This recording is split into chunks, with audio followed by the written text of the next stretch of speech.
Ever find yourself drowning in deadlines, but your hand has a mind of its own, scrolling through the most random, useless stuff? At times like these, we often blame ourselves. Ugh, why am I so terrible? We call it laziness, procrastination.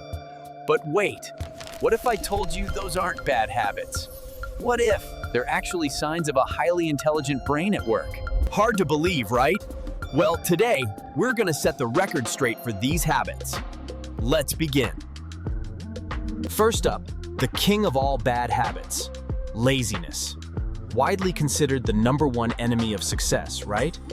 We tend to think a lazy person is someone who does nothing.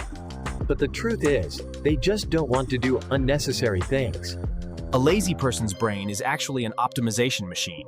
It's always asking, how can I get the same result, but with the least amount of effort? That very question is what drives innovation.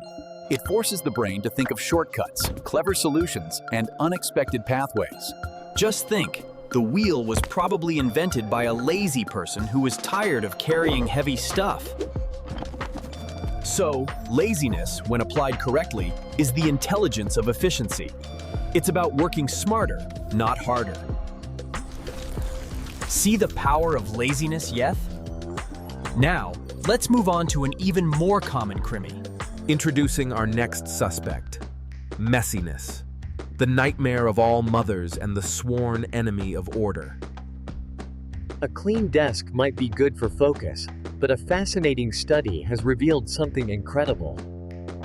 That a highly ordered environment can actually limit our thinking to conventional patterns. In contrast, a chaotic environment encourages the brain to break the rules. It creates unexpected connections between seemingly unrelated things. It's from these random combinations that the most groundbreaking ideas are born. Messiness frees us from the fear of the blank page and encourages limitless experimentation.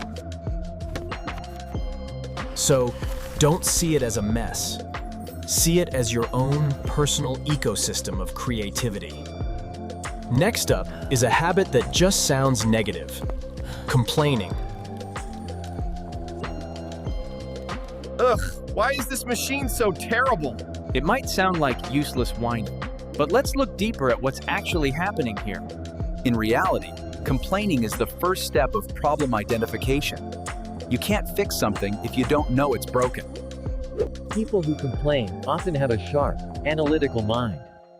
They don't easily accept things that are less than perfect. And once you've identified a problem, you're motivated to find a solution. Dissatisfaction is the fuel for innovation.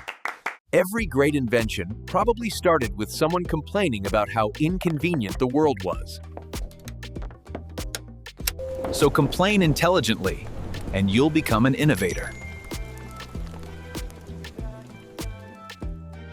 Now, let's be honest. Do you sometimes talk to yourself and feel a little weird about it? Don't worry, because inside our heads, it's usually a chaotic mess of thoughts like this. Speaking your thoughts out loud forces the brain to organize them into a structured order. It turns chaos into a coherent narrative. It's the most effective way to practice. You can hear your own tone, edit your sentences, and build confidence. Science has proven that repeating information out loud helps you remember it much better than just reading it silently. Come on, you can do this! And sometimes, it's the most powerful pep talk you can get, because no one believes in you more than you do. So don't be afraid to chat with yourself. It's a sign of a brain that's organizing and developing itself.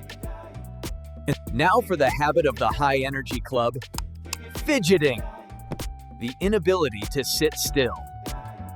When our bodies stay still for too long, especially during boring tasks, our brain automatically goes into low-power mode, which means we get sleepy.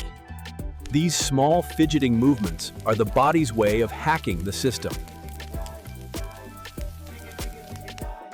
They create just enough physical stimulation to keep the brain in an alert state, ready to receive information. It also helps to occupy the part of your brain that gets easily distracted, allowing the logical part to focus entirely on the main task. That's why many people think better when they're pacing around. Motion is fuel for focus. So feel free to fidget on.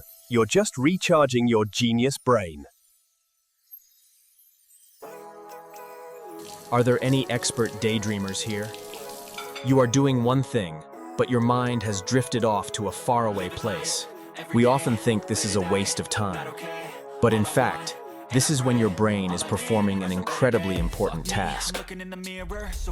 When your conscious mind wanders, another part of your brain, called the default mode network, activates. This is when your brain cleans itself up, consolidates memories, and forms new connections unconsciously. That's why the best ideas often come to us when we're in the shower or on a walk, not when we're forcing ourselves to work. Daydreaming helps you step back, see a problem from a new perspective, and often find a much simpler solution. So let your mind wander.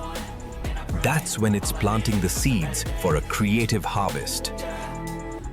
And finally, the final boss of all bad habits: procrastination. There's a type of procrastination that psychologists call active procrastination. You're not being lazy, you're just doing other, less important tasks. This period of delay allows your subconscious mind time to incubate ideas for the main task. And then, when time is running out, the pressure creates a special state of focus. Scientists call this the flow state, where you become so focused that you lose track of time and everything else around you. The pressure of the deadline forces the brain to eliminate all distractions and focus on one single thing, leading to phenomenal productivity. Sometimes, the best work is produced under pressure. Strategic procrastination is just a way to create that pressure. So there you have it. We have defended all 7 habits. Laziness for efficiency, messiness for creativity. They aren't bad habits, they're tools. The key is to learn how to use them intelligently and with control. Don't let them control you. You control them. Turn your system bugs into your exclusive premium features. What about you? Which of these smart features is your strongest? Share your story in the comments section. If this video helped you feel better about one of your habits, don't hesitate to give it a like and a share. And be sure to follow the channel so you don't miss our next brain decoding lesson. Thanks for watching. See you in the next video.